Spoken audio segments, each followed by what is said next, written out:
पिछले एपिसोड में तांग हाउ ने सभी को मार्शल सोल हॉल से बचा लिया था। वह शाओ और तांगसन को लेकर वहाँ से चला गया था। ग्रैंड मास्टर और बाकी सब सैगर टेम्पल से निकल गए थे। मोटू तांगसन के फादर को अपना रोल मॉडल बनाना चाहता था। डीन कहते हैं अगर तांग हाउ वहाँ पर नहीं आया होता तो हम में से कोई भी वहाँ से ज़िंदा बचकर नहीं आ पाता। डीन चीफनी को निंगरोंग को अपने साथ ट्राइब ले जाने कहते हैं। वे कहते हैं कंपटीशन के ख़त्म होने के बाद सभी बच्चे ग्रेजुएट हो चुके हैं। हमने मार्शल सोल हॉल से पंगा ले लिया है तो आने वाले समय में हमें मुश्किलों का सामना करना पड़ सकता है। चीफ निंग भी मान जाते हैं। वे कहते हैं कि वायम्बा ट्राइब हमेशा आपकी फ्रेंड रहेगा। तभी ऑस्कर आगे आता है और कहता है कि चीफ निंग, क्या मैं आपके ट्राइब को ज्वाइन कर सकता हूँ। चीफ निंग ऑस्कर की रिक्वेस्ट को मान जाते हैं। निंग रॉन्ग ऑस्कर को कंपटीशन के ख़त्म होने के बाद ट्राइब के रोल बताना चाहती थी, लेकिन उसे मौका नहीं मिलता। चीफ निंग बाकी के स्टूडेंट को भी अपनी केवाम्बा ट्राइब में इनवाइट करते हैं। दामोबाई कहता है मैं और जुजू चिंग जिंगलो एम्पायर जा रहे हैं। हम कई सालों से अपने घर से दूर हैं, इसलिए हम अपने घर जा रहे हैं। चीफ निंग मोटू को पूछते हैं। मोटू अपने हाथ खड़े कर देता है, कहता है कि मैं तो ब्रदर सान की तरह फ्रीडम ही पसंद करता हूँ। मैं बस इस कॉन्टिनेंट में आराम से घूमना चाहता हूँ, जिसके बाद मैं स्कूल वापस आ जाऊँगा अब अपने टीचर्स की हेल्प करने के लिए। मोटू की बात सुनकर डीन की आंखों में आंसू आ जाते हैं। वे कहते हैं तुमने साबित कर दिया तुम मेरे ही डिसिपल हो। चीफ निंग कहते हैं तुम सभी बहुत ज़्यादा टैलेंटेड हो। तुम जहाँ भी जाओगे हमेशा सक्सेसफुल होगे। कि वायम्बा ट्राइब हमेशा खुले दिल से तुम्हारा स्वागत करेगा। सभी एक दूसरे को फेयरवेल करते हैं। निंगरोंग अपने फ्रेंड्स को नहीं छोड़ना चाहती थी। उसके लिए श्रेक स्कूल में बिता दिन उसके सबसे बेहतरीन पल थे। डीन कहते हैं तुम सभी का अपना फ्यूचर है, तुम कहीं भी चले जाओ, लेकिन याद रखना श्रेक हमेशा से तुम्हारा घर रहेगा। डीन की बात सुनकर सभी सेंटी हो जाते हैं और उसके गले लग जाते हैं। दामोबाई को शाओ और तांगसन की चिंता हो रही थी, क्योंकि वे अब उनके साथ नहीं थे। ग्रैंड मास्टर कहते हैं तांगसन और शाओ सेफ रहेंगे। तांग हाउ उनके साथ है और वे बहुत जल्द हाउतेन ट्रैप पहुंच जाएंगे। दामोबाई कहता है हम इस फेयरवेल के बाद उनसे ज़रूर मिलेंगे।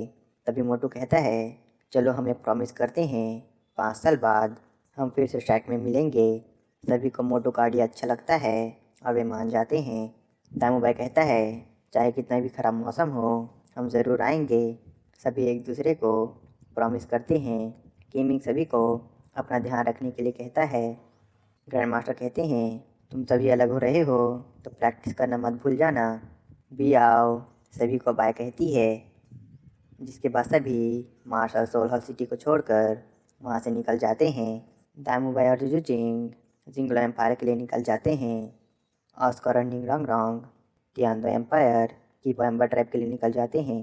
मोटू बेचारा अकेला रह जाता है। ग्रैंड मास्टर डीन को जाने का बंदोबस्त करने कहते हैं। इधर तांग हाउ तांगसन और शाओ को लेकर हाउतेन ट्रैप जा रहा था। दोनों अनकॉन्शियस थे। कुछ देर बाद शाओ को होश आ जाता है। तांग हाउ से कहता है चिंता मत करो, तुम दोनों अभी सेफ हो। कुछ देर बाद तांगसन को भी होश आ जाता है। वह अपने फादर को देख बहुत ज़्यादा खुश हो जाता है। शाओ भी वहीं पर थी। शाओ को सेफ देख तांगसन की जान में जान आती है। तांगसन पूछता है फादर अब हम कहाँ जा रहे हैं। तांग हाउ कहता है तुम्हारे ग्रैंडफादर तुम्हें बहुत ज़्यादा याद कर रहे हैं। तुम्हारे ग्रेजुएशन के पूरा होने के बाद उन्होंने मुझे तुम्हें लाने के लिए कहा था, इसलिए हम हाउतियन ट्राइब जा रहे हैं।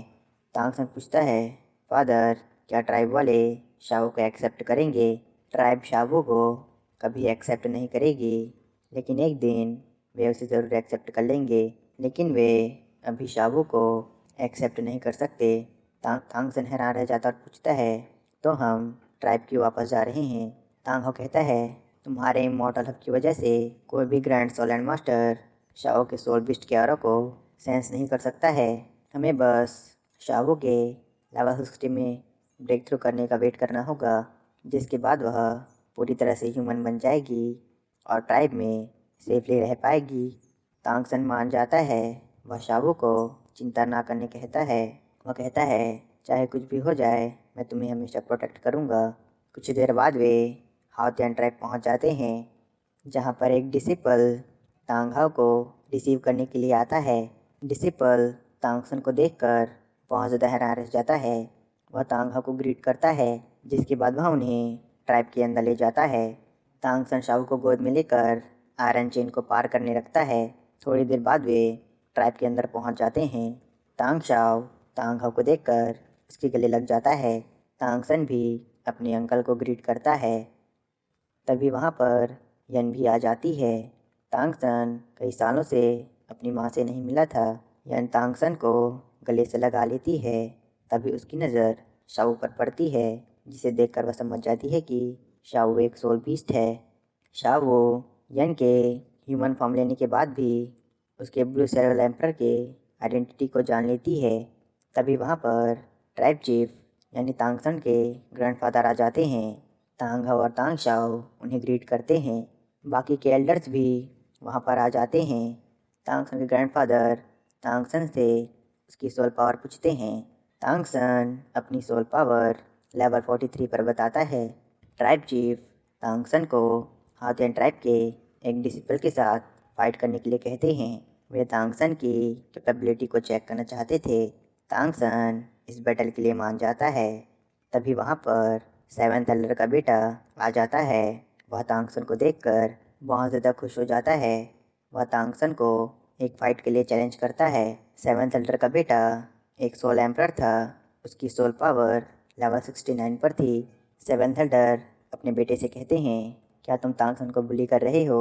तुम दोनों के लेवल में बहुत बड़ा गैप है। तुम्हारे पास तांगसन से 2 स्पिरिट रिंग ज़्यादा है। यह बैटल बिल्कुल भी फेयर नहीं है। लेकिन तांगसन इस बैटल को करने के लिए मान जाता है। वह सेवंथ एल्डर के बेटे को केयरफुल रहने के लिए कहता है। बाकी के एल्डर्स तांगसन का कॉन्फिडेंस देख बहुत ज़्यादा हैरान रह जाते हैं। तांगशाओ कहते हैं यह बच्चा आज हमें बहुत ज़्यादा सरप्राइज़ करने वाला है।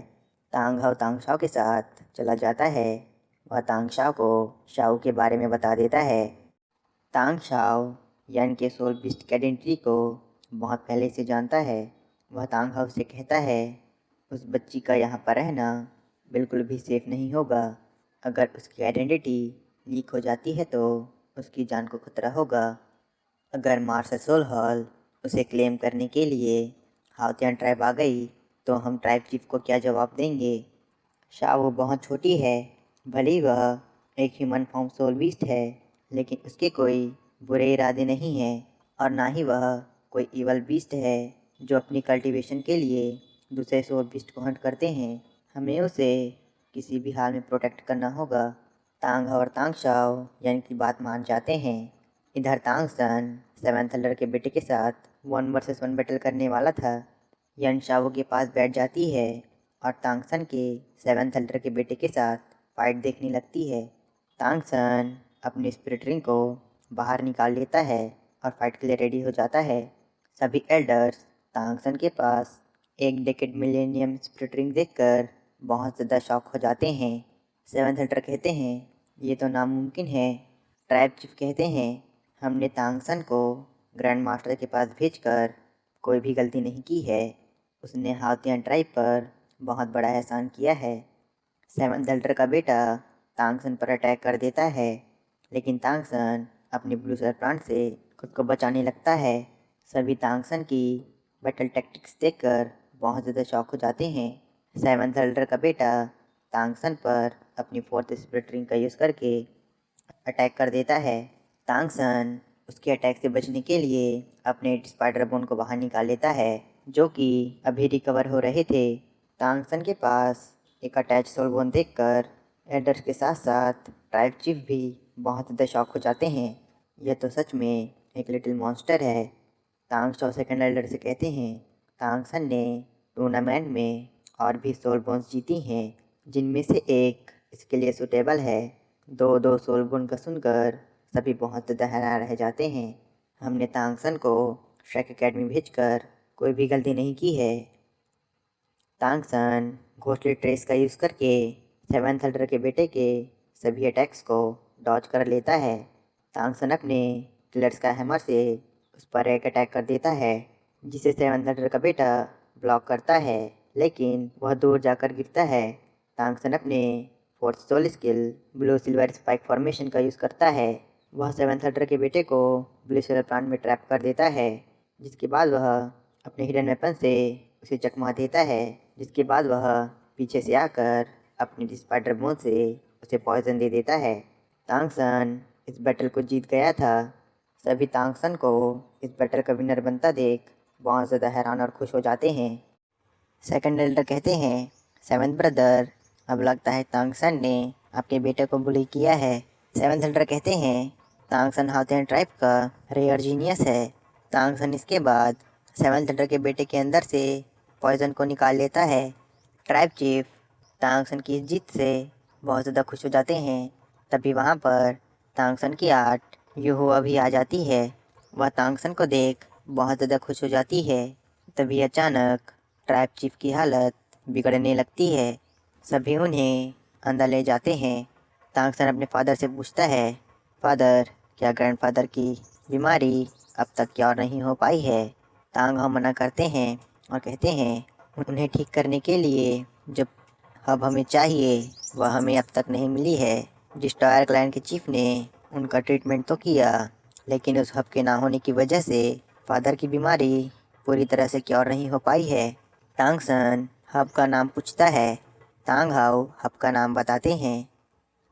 तांगसन अपने ऑलमाइटी बैक पाउच से एक हब निकालता है और कहता है, मेरे पास यह हब है, लेकिन मैं इससे ग्रैंडफादर का ट्रीटमेंट नहीं कर सकता हूँ। मुझे किसी की मदद चाहिए। तांग शाओ डिस्ट्रॉयर क्लैन के चीफ को बुला लेते हैं।